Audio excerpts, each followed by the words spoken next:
But when uttering the mantra, just don't think of monkeys." The man was incredulous at the simplicity of the practice. "Is that all?" he asked joyfully. "May I leave now?" The Guru said, "By all means, please go and return in 40 days. The man left in a state of great excitement.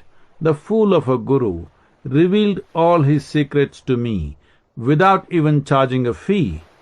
And he is telling me not to think of monkeys. Why would I think of monkeys? Ridiculous."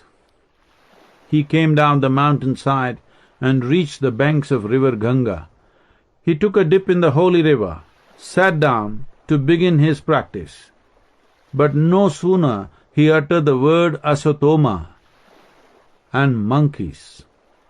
Each time a monkey popped into his head, he took another dip in the river. He attempted the mantra in various yogic postures, but each time he uttered the very first syllable, monkeys would appear. In 1 week of intense practice, there was no need for a mantra anymore. It was a universe full of monkeys, a simian nightmare.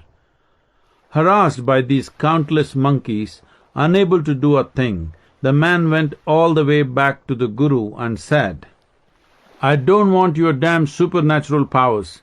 Relieve me of these monkeys first. If you tell yourself you don't want to think of a certain thought, that is precisely the first thing your mind will produce. That is the nature of the mind." In recent times, much scientific research has been conducted on the activity of the brain. If you look at the way neurons fire in the brain, there is a tremendous cohesiveness in this activity. It is this cohesiveness that translates into efficient functioning of the body. A billion sophisticated activities are being performed in your body right now because of the highly coordinated and complex dance of neurons.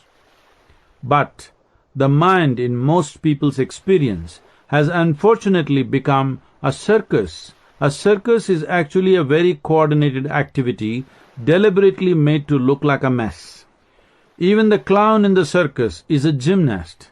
He may play the buffoon, but he is hugely talented and skillful in what he is doing.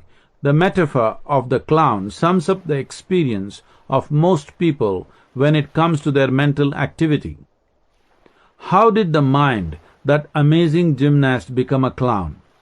How did it turn from a source of magic to such a mess? Why has this miraculous instrument become such a misery manufacturing machine? As noted earlier, every human being is essentially seeking pleasantness within and without.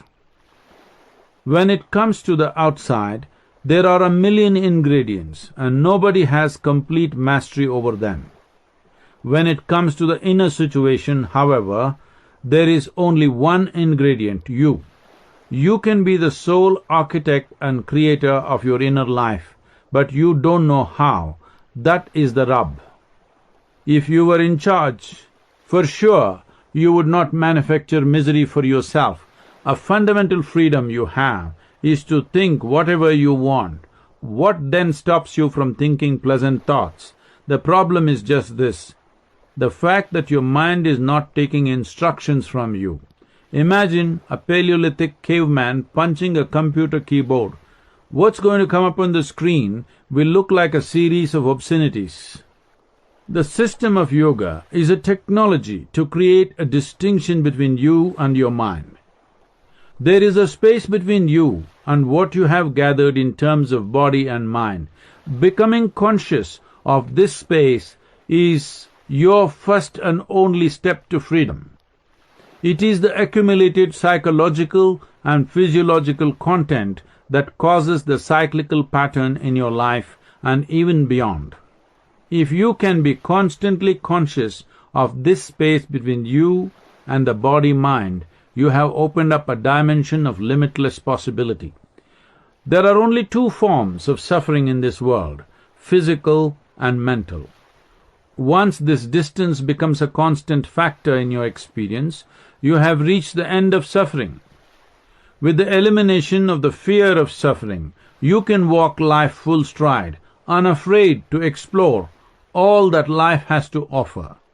Your ability to use this immensely sophisticated body-mind phenomena can be raised to a completely new dimension of experience and utility as you stand outside of them. This sounds paradoxical, but it is true.